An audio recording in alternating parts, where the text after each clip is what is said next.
Hey guys, here to do the hip mobility and flexibility video. I actually did this video previously. I'm going to do it again, make it a bit more clear and concise. People can't do it every single day, being super tight for either their hips, hamstrings, backs, and it's primarily, I find, from their office jobs or their day jobs. If you're in a car all day long as a driver, they're always in a position of knee flexion and hip flexion, thus making their muscles shorter, bound, tight. It can also be from people in the gym that just never stretch, they're very, very lazy.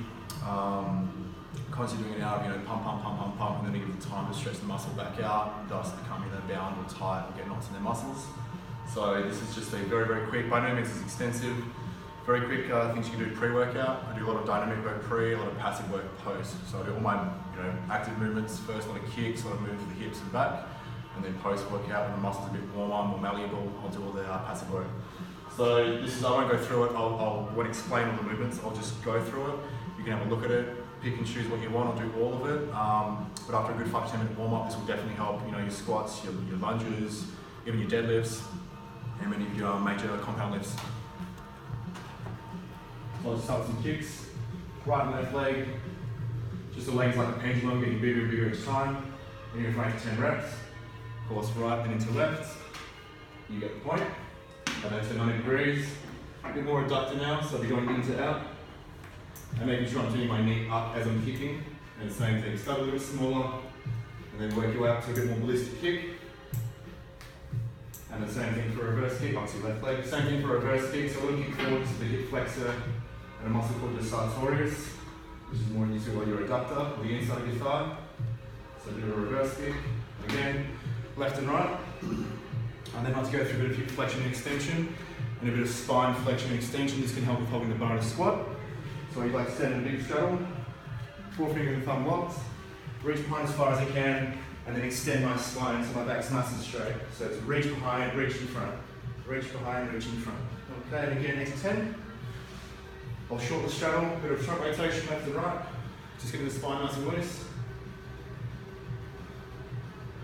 I like to do a little hip rotation as well, so I like to go in to out, just making nice big circles, and circling the hip. I'll do that 8 to 10 or so, back out to in, and of course left and right.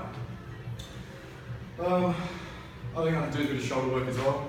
I'm not going to then help with holding the bar in a squat, just locking the forefinger and thumb over the head, just pulsing the shoulders back, 8 to 10 reps, and that'll loosen it up. Any other dynamic work you can do, things like just lunges, just moving a sumo squat left and right, warming the ankles up, warming the hips up. You get some fresh blood, fresh nutrients to the muscles. And anything else you can see fit that will help with your workouts into your lower body. Passive work, which I'll do, like I said, post-workout. I like to do all 5 major muscle groups, so hip flexors, adductors, glutes, quads and hammies. So I always like to start with the hip flexors because they're usually the most bound for most people. Let's go with a simple lunge, hip square, chest upright, and push your hip forward. And this will help the hip capsule.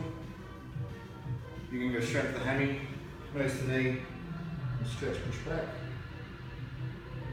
And of course swap, left or left right, whichever we started with. A really good glute stretch I like to do is keeping the knee back 90 degrees, other leg trailing behind, and anything at the middle of your chest coming up and onto your knee, and using your own body weight to stretch. And I like to hold passive stretches anywhere from 10 to 15 seconds, sometimes longer, depending on how tight I am. And you swap the swivel around opposite leg.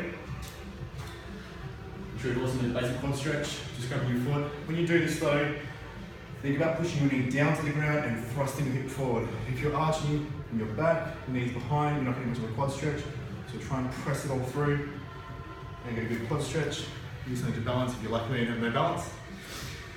Hamstrings can be stretched 1,000 different ways. So I'm not allowed to do a hyper extended knee first. And you'll feel a much bigger burn because you're actually going to get more of the facial tissue, which is a clear feel around the muscles.